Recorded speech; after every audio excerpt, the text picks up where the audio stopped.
Hi! ఈ వీడియోలో మనం ఒక టాస్క్ ఎట్లా క్రియేట్ చేయాలి అండ్ ఎట్లా అప్డేట్ చేయాలి అండ్ ఎట్లా డిలీట్ చేయాలో చూద్దాము. ఫస్ట్ అప్లికేషన్ ఓపెన్ చేసుకోవాలి. వన్స్ ఓపెన్ చేసుకున్నాక మీకు ఇక్కడ టాస్క్ కనిపిస్తుంది కదా, డ్రాప్ డౌన్ బార్, దీని మీద క్లిక్ చేయాలన్నమాట. క్లిక్ చేశాక మీకు ఇక్కడ టాస్క్ అని కనిపిస్తుంది కదా, దీని మీద క్లిక్ చేయాలి. వన్స్ క్లిక్ చేశాక మనకి ఇక్కడ ఏంటి అంటే టాస్క్ అని చెప్పి పేజ్ వస్తుందన్నమాట. ఇక్కడ మీకు యాడ్ టాస్క్ అని బటన్ కనిపిస్తుంది కదండి, దీని మీద క్లిక్ చేయాలి. నెక్స్ట్ క్లిక్ చేశాక ఇది మనకి యాడ్ టాస్క్ అనే పేజ్కి నావిగేట్ చేస్తుంది అనమాట. ఈ పేజ్లో ఏంటి అంటే మనం సెర్టెన్ టాస్క్ అనేది క్రియేట్ చేసి మీకు కావాలంటే డిపార్ట్మెంట్స్కి అసైన్ చేయొచ్చు, లేకుంటే స్టాండర్డ్కి చేయొచ్చు, లేకుంటే స్టాండర్డ్లో సెక్షన్స్ చేయొచ్చు, లేకుంటే పర్సన్ వైజ్ కూడా చేసుకోవచ్చు అనమాట. నేను ఒక టాస్క్ ఇస్తున్నా, అది కూడా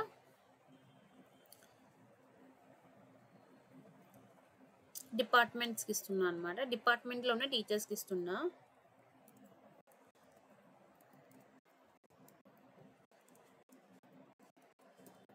collect all documents of students అని చెప్పిస్తున్నా.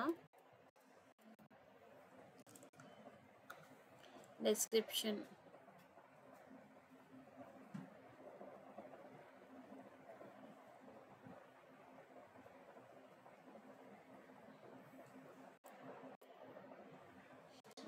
ఇది ఇస్తున్నా. టైటిల్ వచ్చి కలెక్ట్ డాక్స్ అని చెప్పిస్తున్నా, డాక్యుమెంట్స్ అని చెప్పి. ఫ్రమ్ డేట్ ఎప్పటి నుంచి ఈరోజు ఇస్తున్నా. డ్యూ డేట్ ఎప్పటిలోకి టాస్క్ అనేది సబ్మిట్ చేయాలి, 30కి ఇస్తున్నా.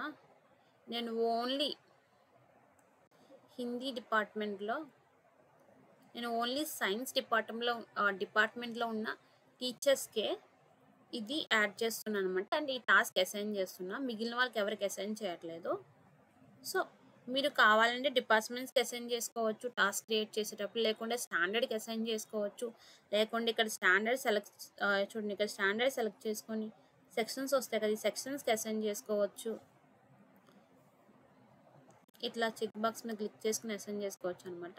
ప్రజెంట్ ఏంటి అంటే నేను ఓన్లీ టీచర్స్ వరకే, అదే డిపార్ట్మెంట్ వరకు అసైన్ చేస్తున్నా, అది కూడా సైన్స్ డిపార్ట్మెంట్కి అసైన్ చేస్తున్నా.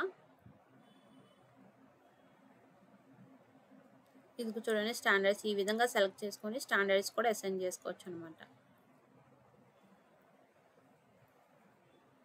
వన్స్ ఫిల్ చేశాక చూడండి, ఇక్కడ నేమ్ ఉంది కదండి, నేమ్ అని కనిపిస్తుంది. ఈ నేమ్ సెర్చ్ బార్ అనమాట. ఇందులో ఏంటి అంటే నేమ్ సెర్చ్ చేసుకోవచ్చు.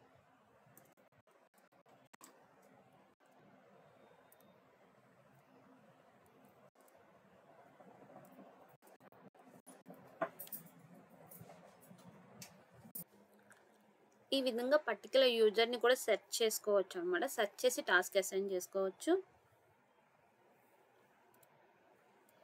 అండ్ గ్రూప్స్ అనమాట, ఆల్ గ్రూప్స్. లైక్ మనం ఇంతకుముందు రోల్స్ క్రియేట్ చేసాం కదండి పర్మిషన్స్లో, అవన్నీ దీని కింద వస్తాయన్నమాట. మీరు రోల్ బట్టి కూడా టాస్క్ అనేది అసైన్ చేసుకోవచ్చు. అండ్ సిటీ, లైక్ మీరు ఏ సిటీలో ఉన్న వాళ్ళకి టాస్క్ అసైన్ చేయాలనుకుంటున్నారో కూడా ఇక్కడ ఇవ్వచ్చు అనమాట. ఫర్ ఎగ్జాంపుల్ శ్రీకాకుళం ఇస్తున్నా, చూడండి ఆ సిటీలో ఉన్న యూజర్స్ అందరూ మనకు వస్తారు. సో సిటీ బట్టి కూడా మనం టాస్క్ అనేది అసైన్ చేసుకోవచ్చు యూజర్స్ని సెర్చ్ చేసుకొని. And identifier means employee ID అనమాట.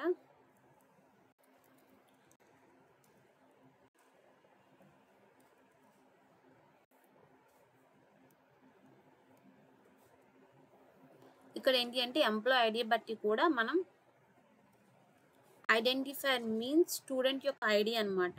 ఇక్కడ స్టూడెంట్ యొక్క ఐడి బట్టి కూడా మనం టాస్క్ అనేది అసైన్ చేసుకోవచ్చు. And employee ID means staff యొక్క ఐడి అనమాట. ఈ స్టాఫ్ ఐడిని బట్టి కూడా మనం టాస్క్ అనేది అసైన్ చేసుకోవచ్చు. చూడండి వచ్చారుగా, ఈ విధంగా వస్తారనమాట. ఇక్కడ హాల్ స్టాండర్డ్ కనిపిస్తుంది కదండి, డ్రాప్ డౌన్. స్టాండర్డ్స్ బట్టి కూడా యూజర్ని సెలెక్ట్ చేసుకోవచ్చు. చూడండి నేను స్టాండర్డ్స్ మార్చుతుంటే యూజర్స్ అందరూ చేంజ్ అవుతున్నారు. ఇక్కడ ఆల్ డిపార్ట్మెంట్స్ కనిపిస్తుంది కదండి డ్రాప్ డౌన్.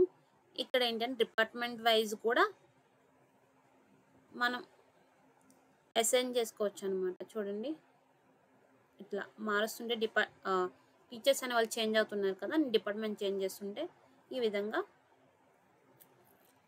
మనం టాస్క్ అనేది అసైన్ చేసుకోవచ్చు. ప్రజెంట్ ఏంటంటే నేను ఓన్లీ సైన్స్ డిపార్ట్మెంట్కి ఇచ్చాను అనమాట టాస్క్. సో ఇవన్నీ వన్స్ ఫిల్ చేసుకున్నాక మీకు కావాల్సినవన్నీ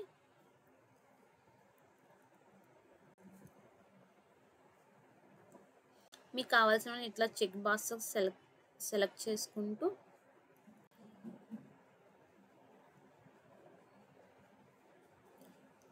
మీకు ఎన్ని కావాలో అండ్ మీకు ఏ యూజర్స్కి టాస్క్ అనేది అసైన్ చేయాలనుకుంటున్నారో అన్నీ అదే అంతమందిని సెలెక్ట్ చేసుకోవాలన్నమాట. వన్స్ సెలెక్ట్ చేసుకున్నాక నేను ఓన్లీ డిపార్ట్మెంట్ వైజ్ ఇచ్చానండి. నేను స్టాండర్డ్స్ కానీ సెక్షన్స్ కానీ దేనికి టాస్క్ అనేది అసైన్ చేయట్లేదు, ఓన్లీ సైన్స్ డిపార్ట్మెంట్కి ఇచ్చా. వన్స్ మీరంతా ఫిల్ చేసుకున్నాక మీకు కావాల్సినవి ఇక్కడ క్రియేట్ టాస్క్ అని కనిపిస్తుంది కదండి, దీని మీద క్లిక్ చేయాలన్నమాట. సో మనకి టాస్క్ క్రియేటెడ్ సక్సెస్ఫుల్ అని చెప్పి ఒక మెసేజ్ వచ్చింది. Okay done. చూడండి collected all documents of students from date and due date assigned. మనం డిపార్ట్మెంట్ సైన్స్కి అసైన్ చేసాం కదండి, అది ఇక్కడ కనిపిస్తుంది అనమాట. ఈ విధంగా మనం ఒక టాస్క్ని క్రియేట్ చేసి డిపార్ట్మెంట్స్కి అసైన్ చేసుకోవచ్చు. డిపార్ట్మెంట్స్కే కాదు, మీకు ఏ స్టాండర్డ్కి అసైన్ చేసుకోవచ్చు, స్టాండర్డ్లో సెక్షన్కి అసైన్ చేసుకోవచ్చు. మీరు ఏ యూజర్ కావాలంటే ఆ యూజర్కి అసైన్ చేసుకోవచ్చు.